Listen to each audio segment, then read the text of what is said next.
Assalamu alaikum dear student, hope you well and good. Inshallah, in this video we will discuss about how you can prepare for pharmacist exam. Basically ये pharmacist BPS 17 regular basis के ऊपर 17 scale की ये job थी। इसकी advertisement हुई थी 13 जनवरी को। मतलब इसकी वो जो लास्ट सबमिशन डेट थी वो 13 जनवरी थी। उसके बाद जो है अब जो है वो PPSC ने इसका जो रिटन टेस्ट का जो शेड्यूल है वो अनाउंस कर दिया। मैं सबसे पहले आप लोगों को वो दिखा दूँ।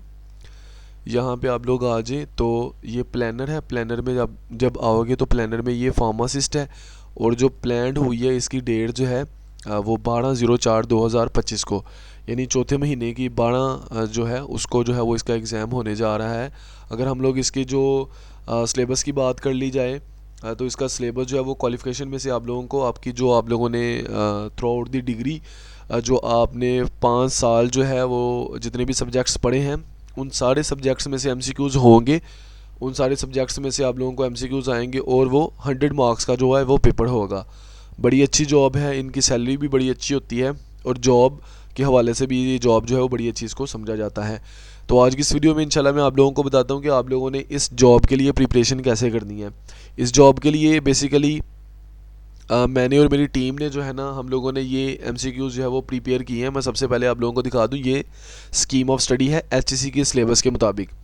जो HEC ने फार्मासिस्ट के लिए फॉर्म डी की जो डिग्री है उसमें जितने भी आप लोगों ने सब्जेक्ट्स पढ़ने हैं वो ये सारे के सारे सब्जेक्ट्स हैं। ठीक है, एक चीज़, इन सारे के सारे सब्जेक्ट्स को यहाँ पे लिख लिया। अब ये आप लोग देखो, ये फार्मास्यूटिकल केमिस्ट्री है 1, organic pharmaceutical chemistry 2, biochemistry pharmaceutics 1, physical pharmacy, anatomy है आप लोगों के पास, इम्यूनोलॉजी है, माइक्रोबायोलॉजी है आप लोगों के पास, थेराप्यूटिक्स है, डोजेज फॉर्म साइंस है, थेराप्यूटिक्स 2 है। ये जितने भी सब्जेक्ट्स आप लोगों को नज़र, ये फोर्थ प्रोफेशनल प्रोफ है।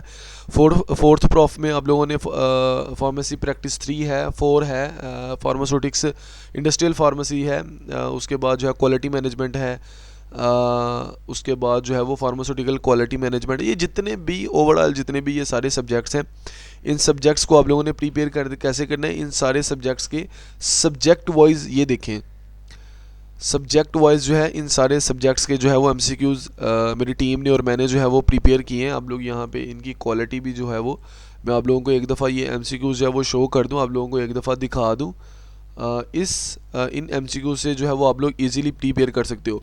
अच्छा, ये क्या फार्मास्यूटिक्स है, फार्मास्यूटिकल क्वालिटी मैनेजमेंट, ये एक सब्जेक्ट है।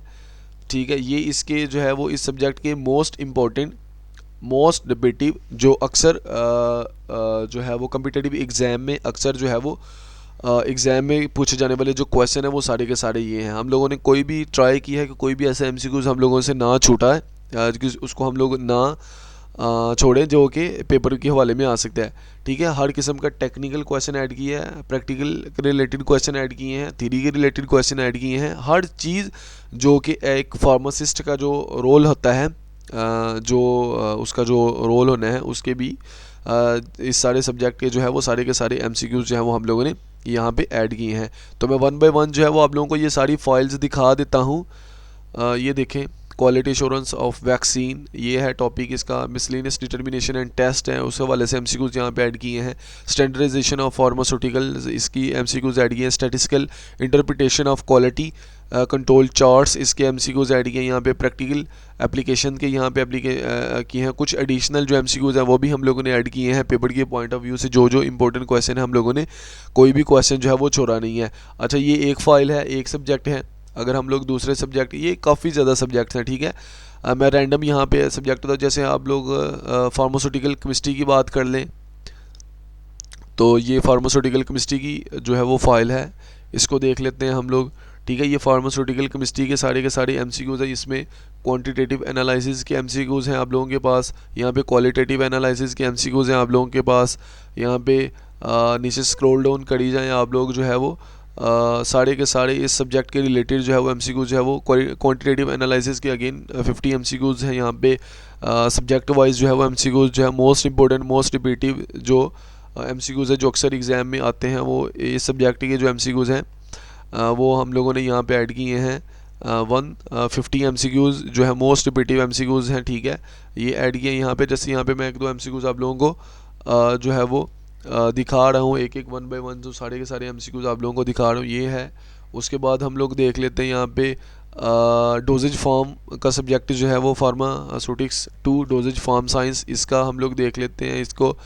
इसके MCQs यहाँ पे जो है वो मैंने और मेरी टीम ने जो है वो यहाँ पे फार्मास्यूटिकल कैलकुलेशन बड़ा इंपॉर्टेंट टॉपिक है, अक्सर जो है वो एग्ज़ाम में इसके हवाले से क्वेश्चन आते हैं। लास्ट टाइम भी जब फार्मासिस्ट का एग्ज़ाम हुआ इसमें से क्वेश्चन काफ़ी ज़्यादा आए थे। तो यहाँ पे नीचे जाई जाओ आप लोग, तो यहाँ पे काफ़ी ज़्यादा जो है MCQs हम लोगों ने ऐड किए हैं यहाँ पे। मिसलिनियस और एडवांस टॉपिक देखो ना, हम लोगों ने एडवांस टॉपिक भी नहीं छोड़े, इवन कि एडवांस टॉपिक जो यानी रीसेंट इनोवेशन होती है, रीसेंट जो मार्केट में जो चल रहा होता है, ज़ाहिर है उसमें से भी फॉर्मुलेशन में से भी हम लोगों ने MCQs जो है वो ऐड किए हैं, क्वालिटी कंट्रोल में से भी। ठीक है, तो कोई भी हम लोगों ने कंटेंट ऐसा नहीं छोड़ा जिसमें से हम लोगों ने MCQs ना लिए हों। ये मैं आप लोगों को 5-6 सब्जेक्ट जो हैं वो आप लोगों को दिखा देता हूँ। जैसे फार्माकोलॉजी है एंड फार्माकोलॉजी एंड थेराप्यूटिक्स है, ये सब्जेक्ट है एक, तो इस पे हम लोग चले जाते हैं। इसके MCQs आप लोग यहाँ पे रीड कर सकते हो, नीचे आ जाए। जैसे ये drug acting on autonomic nervous system ANS है, इंपॉर्टेंट टॉपिक है ANS, अक्सर आप लोगों को पता है टीचर इसके ऊपर बड़ा ज़रा जोर देते हैं। तो जैसे drug acting on gastrointestinal tract, ठीक है, ये भी इंपॉर्टेंट टॉपिक है, इसमें से भी। अच्छा, एंटी डायरियल एजेंट्स के ऊपर भी अक्सर क्वेश्चन आते हैं। ट्रीटमेंट ऑफ पेप्टिक अल्सर बड़ा फेमस जो है वो आप लोगों को सबको ही पता है कि पेप्टिक अल्सर जो है कितना इंपॉर्टेंट टॉपिक है, इसमें से भी क्वेश्चन अक्सर आते हैं। तो ये सारे का सारा जो है वो MCQs बैंक है। ये सारे का सारा जो है सारे सब्जेक्ट्स का 1 बाय 1 जो सब्जेक्ट्स हैं, इसको मैं एक दफ़ा आप लोगों को काउंट करके दे दूँ, 1 2 3 4 5 6 7 8 9 10 11 12। ठीक है, तो ये तकरीबन हमारे पास 12 26 ठीक है, हाँ 27 8 30 कुछ सब्जेक्ट्स हैं जिसके MCQs जो है वो हम लोगों ने यहाँ पे जो है वो ऐड की हैं। फार्मेसी प्रैक्टिस 3 है, हॉस्पिटल फार्मेसी जिसको कहते हो, बड़ा इंपॉर्टेंट टॉपिक है। ज़ाहिर आप लोगों ने फार्मासिस्ट सिलेक्शन होने के बाद जो है वो आप लोगों की जॉब रिस्पॉन्सिबिलिटीज़, जॉब ड्यूटीज़ यही होंगी। तो आपने जो है जैसे ये हॉस्पिटल एंड इस ऑर्गेनाइजेशन, इसके बारे में MCQs ऐड किए हैं यहाँ पे। नीचे आ जाएं तो role of pharmacy in hospital इसमें से किए हैं। ज़ाहिर है इसमें से हॉस्पिटल के फाइनेंस के बारे में भी वो काफ़ी ज़्यादा चीज़ें पूछ लेता है।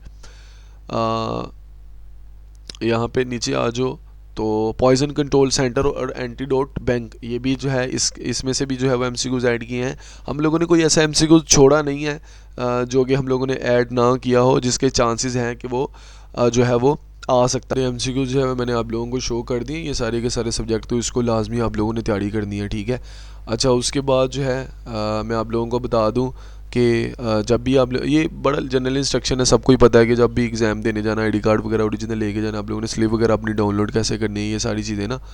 तो PPSC का प्लानर जो है ये देखें, जो है इसका एग्ज़ाम जो है 170 पोजीशन है, याद रखना है इसको। फार्मासिस्ट की 170 पोजीशन है। मैं कहता हूँ आप लोग तैयारी करो और इसकी एक सीट निकालो लाजमी। ठीक है, कोई भी बंदा तैयारी करेगा उसकी सीट निकल आएगी, इस चीज़ का आप लोगों ने ख्याल रख लेना। ठीक है, तो ये सारे का सारा MCQs बैंक भी आप लोगों ने तैयार करना है। अगर आपको ये MCQs बैंक चाहिए ना, तो मैंने ना डिस्क्रिप्शन में जो है वो कॉन्टैक्ट नंबर व्हाट्सअप का डाल दिया, आप लोग मुझे व्हाट्सअप के ऊपर कॉन्टैक्ट करो। मैं आप लोगों को ना इसके थोड़े से चार्जेस होंगे यार, उसकी वजह ये है कि ज़ाहिर है इतनी मेहनत की है तो बिल्कुल माइनर से इसके चार्जेस हैं वो काट के। तो ज़ाहिर है टीम ने सारा काम किया, बड़ी सारी मेहनत की है, बड़ी सारी लोगों ने इसकी, बड़ी सारे लोगों के पीछे इसके मेहनत है। ठीक है, इवन के टीचर्स ने मेहनत की है, सीनियर्स ने मेहनत की है, हम लोगों ने इसको बनाने में काफ़ी ज़्यादा मेहनत की है। तो उसके थोड़े से चार्जेस लेंगे, लेकिन आप लोग तैयारी करो, इंशाल्लाह आप लोगों को फ़ायदा होगा। नेक्स्ट वीडियो में मिलते हैं जी, अल्लाह हाफिज़।